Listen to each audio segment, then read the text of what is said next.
Have you ever heard of an island paradise that harbors a dark secret? A place shrouded in mystery and infamous allegations? Let's journey to Little St. James, a 75-acre private haven nestled in the US Virgin Islands.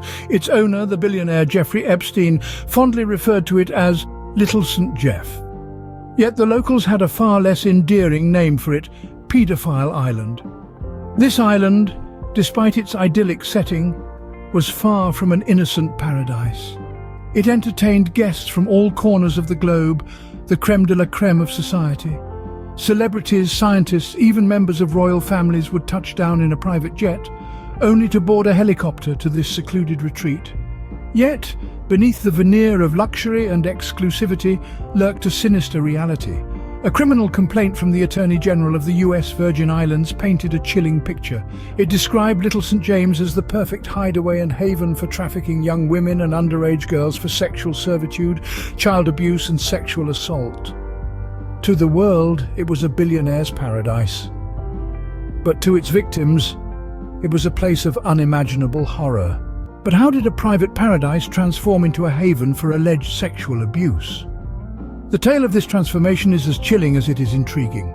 The island, known as Little St. James, was initially a private retreat, a slice of paradise tucked away in the US Virgin Islands.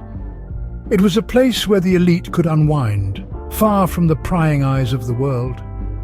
But as time passed, a sinister undercurrent began to shape the island's identity. The Attorney General of the US Virgin Islands filed a criminal complaint painting a grim picture of the island's transformation. It was described as the perfect hideaway, a haven for trafficking young women and underage girls for sexual servitude, child abuse, and sexual assault. This was no longer a paradise but a prison, a place where innocence was stolen and lives were irrevocably altered. Survivors like Sarah Ransom have bravely come forward, shedding light on the dark reality that was masked by the island's idyllic facade. Ransom was recruited by a young woman at a New York City nightclub and subsequently taken to Epstein's private island. There, she was allegedly subjected to horrific abuse, with the island serving as a grim backdrop to her ordeal. The island's transformation wasn't overnight. It was a slow, methodical process, a carefully orchestrated maneuver that turned an island paradise into a grim haven for abuse.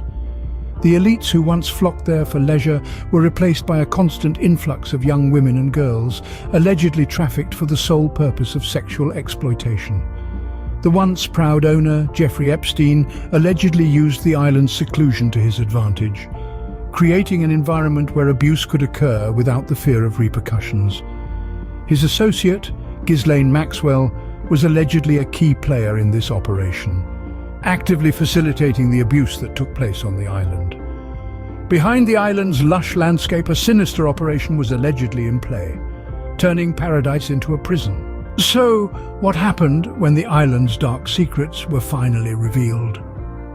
With the exposure of the alleged atrocities committed on Little St. James, a wave of shock and horror rippled across the globe. The subsequent legal ramifications were severe for involved parties, most notably Ghislaine Maxwell, a key figure in facilitating this reign of abuse. Maxwell, once living a life of privilege and luxury, found herself facing the cold, hard walls of a prison cell. The evidence stacked against her painted a grim picture of a woman complicit in the exploitation of vulnerable young girls. Her defense tried to refute these claims, but the voices of the survivors echoed louder in the courtroom. Their testimonies were harrowing, recounting the abuse they endured and the role Maxwell played in their torment. Yet out of this darkness emerged a beacon of resilience and courage: the survivors. Women like Sarah Ransom, who dared to break the silence and share her painful journey with the world. Her book, Silence No More: Surviving My Journey to Hell and Back, became a symbol of the fight against abuse and an inspiration for others to step forward.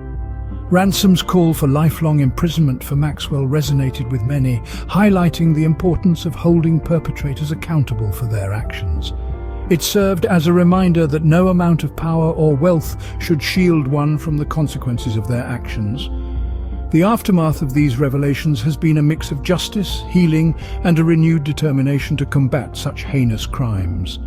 Laws have been tightened and awareness has increased, but the road to eradicating such abuse is long and arduous. The story of Little St. James serves as a chilling reminder that even the most idyllic places can hide the darkest of secrets.